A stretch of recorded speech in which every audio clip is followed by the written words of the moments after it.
Susan, and recently I posted a video of me doing Grasshopper pose on Instagram, and it got a couple of comments from people asking how to approach the pose, because I think it does look really intimidating and it is a tough and challenging pose, but there are some down levels and some intermediate arm balances and some things we can play with in order to make it more accessible, such that one day you can do the pose too.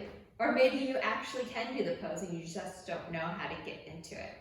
So I wanted to put together a video of some ideas that you can try, and hopefully maybe it doesn't happen today, but it can happen after you work on these poses and build the strength or the flexibility. Okay, so I'm going to demo what Grasshopper pose is for those of you who do not know. So there are two versions, or what people consider to be Grasshopper pose. This is one version, and then the second one, which is the one I posted, is this one. So I will walk you through both, but I'm gonna try mainly focusing on the second part, because that is the one a lot of people have questions on. Okay, so as you saw there, this leg is on this arm, or one foot is on one arm. So what that involves is a lot of hip opening, both external and internal. So a great pose to work on that is this one. I think it's Yogi Nandasana. That, and on the other side as well. So you can explore moving back and forth. So if this is comfortable for you, you're definitely ready. If that's not accessible, I highly recommend this pose, which is like a pigeon leg, just walking back and forth, and then eventually trying to expand that range of motion just so that you can start working into the armpit. Okay, so that's some ideas for hip openers, but any internal, external hip opener, I'm just going to do some. I'm not going to necessarily name out what they are, but they can kind of give you an idea of the things to look for.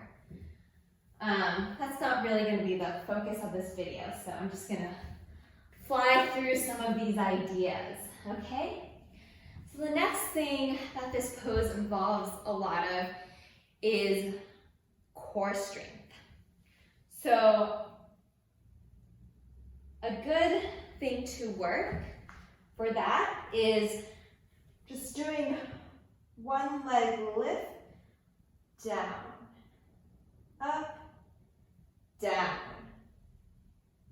Same with the other side. And if this is comfortable, you should be able to fly that back leg. Okay? And once again, any ab work you do will pay off. And the last thing is arm strength. And it's really just pretty much, if you can do a pretty solid chaturanga, you're pretty good. And that's going to be true of most arm balances. So you can just hold it, or you can just do a bunch of vinyasas to build that strength, okay? So that's kind of some things you can work on for basic yoga poses in order to build the strength and flexibility you need.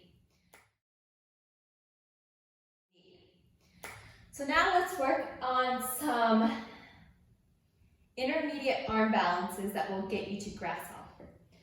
So the first one I have is flying pigeon. So why I like flying pigeon as an intermediate pose is it's actually very similar. It's just a less dramatic hip opener. So instead of your foot being on your, like in your armpit, now I'm not going to explain how to do flying pigeon pose. If that's something you are interested in, I could do a separate video. But I'm assuming maybe you know. But this is already a deep hip opener. More external than internal though, but still.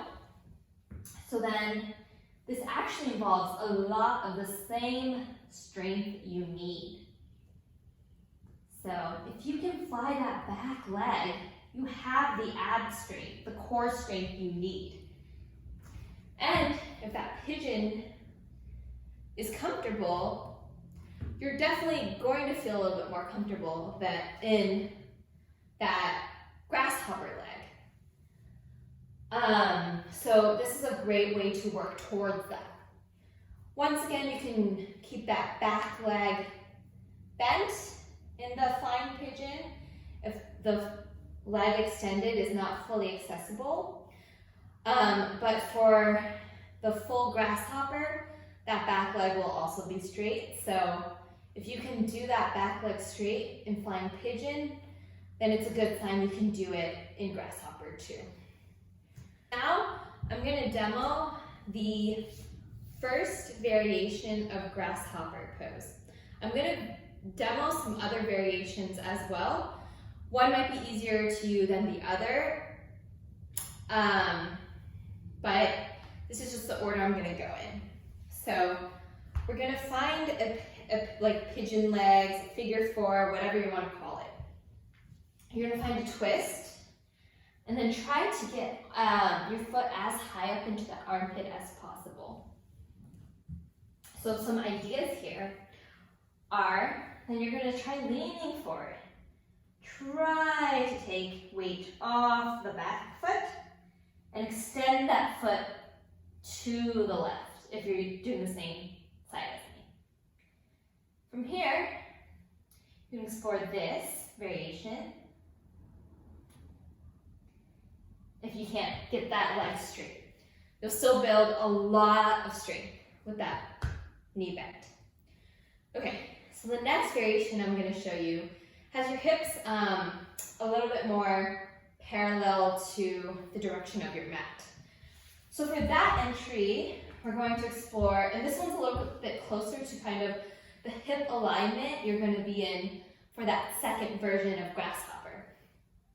So we're going to take the same foot, and then we're going to, instead of like twisting, we're just going to lean forward here and place our hands. We're going to find like a half crow kind of deal here, and just try to step your foot on your right side and then like hover the other side. So this might be a little bit more accessible to you, the other one might be, but this one's going to be closer to that second version because your hips are now aligned forward with your mat. So the next step here could be to take that knee off the arm and float it. So now you're no longer in like a crow, half crow kind of funky thing. You're in this like flying knee thing. So we're going to take that again. I'm still going to enter with the knee on my arm, and I'm just going to move it off. But you can also explore initially not putting it on the arm, up to you. Okay. Getting up is not always the most graceful. So from here, you might explore taking that knee off. That's actually a lot of strength. So I don't hold it too long. But if you can do that, you can probably start shooting that leg back. So that's what we're going to try now. We're just going to shoot that leg back and then enter into that second variation of grasshopper. So this is a slightly different entry than what I took. And I recommend trying this one first because your hips are actually aligned the way they need to be for that second variation. So let's try that.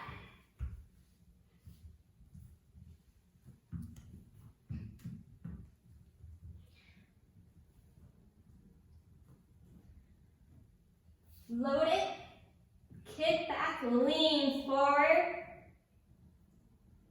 Yeah. Whew, okay. That's exhausting. So I didn't really talk through it because it was involved a lot of strength on my end. But as you bring this leg back, the one that needs to shoot back, you need to lean forward more. And you might have observed when you do that with flying pigeon, you're doing that as well. So it's very similar mechanics in terms of how forward and back you need to be for flying pigeon. So that's why I recommend working with flying pigeon, to kind of get a good idea of the balance you need forward and back. Okay, so now to put everything together, that first and second variation of grasshopper for that final transition. And like I said, so when we start this one, our hips are facing like this way, they're perpendicular to the mat. And then we'll have to swing out our leg and also shift our hips till they're parallel.